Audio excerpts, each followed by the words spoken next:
ឡូវនេះគឺហើយបងប្អូនលាហើយគឺ400 spring roll គឺច្រើនណាស់បងប្អូនគេបងប្អូននេះគឺខ្ញុំធ្វើ spring roll 400 spring roll គឺ spring roll ខ្ញុំគឺមាន cabbage ហើយសាច់មាន់នេះគឺ6 pound យើងចង់ដាក់សាច់ជ្រូកក៏បានសាច់មាន់ក៏បានដែរបងប្អូនគឺតាមចិត្តដែលយើងចង់ដាក់ហើយបន្ទាប់មកខ្ញុំមានប៉ែកគក់គឺខ្ញុំដាក់ប៉ែកគក់គឺខ្ញុំធ្វើ400 spring roll 400 spring roll បន្ទាប់មកគឺយើងដាក់ការ៉ុតទៅហើយត្រាវបងប្អូនត្រាវខ្ញុំមិនដែរចោលទេគឺ taro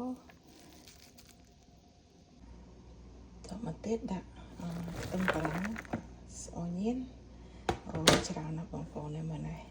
400 spring roll គឺពេញចានហ្មងហើយពេលដាក់គ្រឿងឲ្យបងប្អូនគឺស្ករអំបិលម្រេចប៊ីចេងតិចទៅហើយខ្ញុំដាក់ food seasoning ខ្ញុំចូលចិត្តដែរបងប្អូនគឺប្រើ food seasoning ហ្នឹងវាចូលគ្នាទៅច្រើនណាស់បងប្អូនហើយពេញ